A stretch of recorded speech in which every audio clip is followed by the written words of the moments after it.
Okay, let me. All right. Sup, fam? Welcome to Obsidian Texts and Tangents. Today, we're going to be getting into a brief review of Bloodchild by Octavia Butler. And we're going to be right back. I hear my tea kettle going off. So, pause.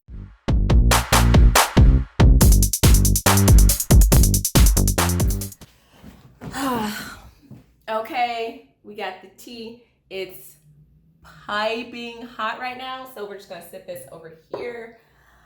Today we are drinking some peppermint tea from Trader Joe's. Actually, y'all, I am on the lookout for Black-owned tea companies, so if you know any, drop me some info in the comment section. Okay, back to what we're talking about. Y'all, I'm pretty sure I got undiagnosed ADD, so y'all gonna have to roll with me always as we go on these tangents and spirals and side shit. Okay, anyways, Bloodchild, that is what we are here for. Octavia Butler and her love. So Bloodchild was one of my reads for June, one of my 2 reads that I actually got through in June. It is this lovely, hold on, let me Vanna White it for y'all. Okay, yes, Bloodchild giving us life. Okay, so to let y'all know what Bloodchild is about, if y'all don't know, I'm gonna read the blurb on the back. So, like I was saying, named a New York Times notable book of the year and now supplemented with new stories, Bloodchild and Other Stories is renowned author Octavia E. Butler's only collection of shorter work and features the Hugo and Nebula award-winning stories, Bloodchild and Speech Sounds. These works are the imagination of parables of the contemporary world. Proves constant in her vigil and unblinking pessimist, hoping to be proven wrong, and one of the contemporary literature's strongest voices.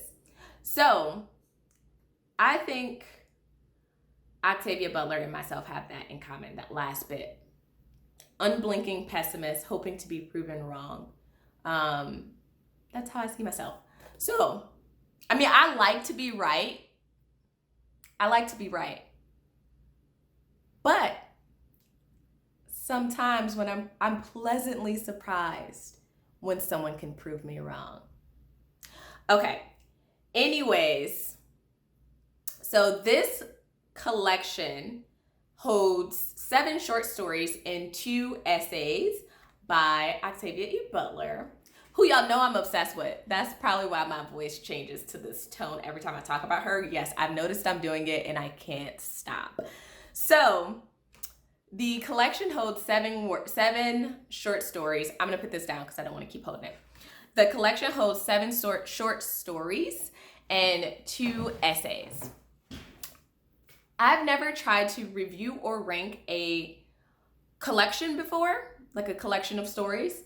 And so this was a little bit of a interesting challenge for me after I finished reading. And I was really thinking about how I would rate the book as a whole, like as a collection of works, and what I would say about it to you all in this review.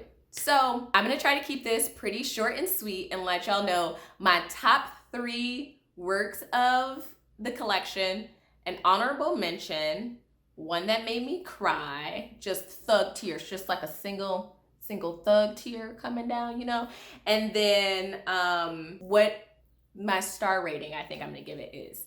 So, also, I'm gonna read you a little excerpt from the top 3 because I have to. So I'll do the 3 first. I'll list them first, and then I'm gonna do the excerpt last in case you don't want to hear like any of the text. I tried to choose things that wouldn't give the whole stories away. I am not going to give synopsis or Summaries of any of the works themselves because they're pretty short, and I think giving any sort of summary kind of tells you too much about the story. I think they're so short and so poignant that you should go into them knowing as little as possible. But I will share a couple of quotes, some excerpts from them. Okay. Top 3, starting at I almost said numero dos. Top 3, starting at number 3, is Amnesty. Amnesty is one of the new stories that I think was added to this more recent edition, because in this edition that I own, it comes after the essays. Number 2 is The Evening and the Morning and the Night. Great title, right? And then number 1 is the book's namesake and the first story in the collection, which is Bloodchild. Absolutely great.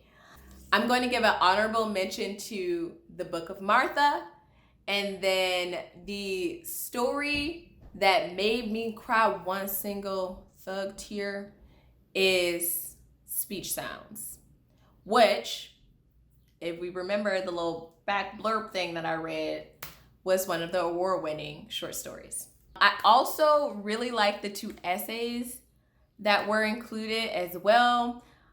I have not read or listened to any interviews with Octavia Butler, I know, but Octavia E. Butler, for me, myself personally, I'm more invested. So, especially after reading the 2 essays that she has included in this work. And, you know, her birthday was on June 22nd. And this was the first time I've actually participated in things to celebrate her birthday. And they really made me want to learn more about her as a person, as a woman who walked through this earth, and what her thoughts were, and how she chose to kind of move through space and time when she was here. But that being said, I want to read the excerpts. Okay.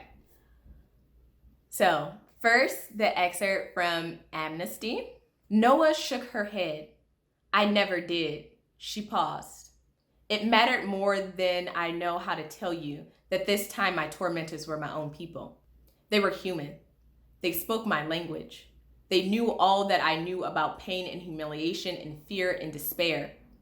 They knew what they were doing to me, and yet it never occurred to them not to. Woo!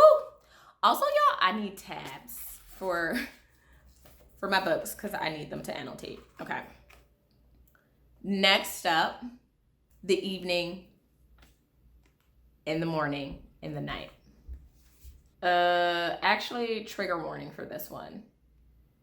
I'm gonna read this one last. Okay? I'm gonna read that one last. Short text that I want to read from Bloodchild is this. Also, preference, I do not know how to pronounce this character's name, so I tried to find it on Google, and they didn't either. Tagatoi bit away the egg case, licked away the blood. Did she like the taste? Did childhood habits die hard or not at all? That's when I know where the fucked up place that story was going. Okay, and lastly, I feel like I'm too close to this camera. Okay. And lastly, I'm going to read to you a short excerpt from The Evening, in the Morning, and the Night. I will give a trigger warning for this one for suicide attempts. So if you want to skip over this part, please do, but it is very short. I won't describe the ward. It's enough to say that when they brought me home, I cut my wrists. I did a thorough job of it, old Roman style, in the bathtub of warm water. Almost made it. My father dislocated his shoulder breaking down the bathroom door. He and I never forgave each other for that day. Yo, the stories are so good. They keep you hooked all the way through. They feel like you go on a whole roller coaster, and they're only about like 20 pages each, 20, 30 pages or something like that each. It never feels rushed. Octavia, she does such a good job of pushing you off a cliff that by the time you hit the ground, you're like, oh, I'm so glad I jumped off that cliff. Like, she didn't just push you and you didn't scream all the way down. I don't even know. The woman's amazing. Anyways, so is my tea cool enough? The answer is no. Anyways, so overall, I am going to rate the collection a 4 out of 5 stars. I just think that for the collection to be a 5, it needs to be like only 1. I wouldn't give like a 4.5 or a 5 to. You know what I'm saying? I feel like the majority of them should be like 4.5 in my head for me to give the whole thing a 5. So it does slip it down to a 4. But they're all very good. Like, I wouldn't rate any of them below 3.5. So I loved it. Anyways, that's all I plan on saying today about Bloodchild, because I really want to try to avoid giving any spoilers. Thank you so much for watching this video. Please like. If you're not subscribed yet, please click subscribe and leave me comments in that comment section. I'm very excited to continue on this Octavia Butler train with Kindred over the next couple of months. If you are participating in the slow read, let me know in the comments below. If you are not, please consider it. Check out Onyx pages and Musical Tati's pages. They have the announcements and all of the information. Also, I'll include links to those specific announcement videos in my description box. Bye.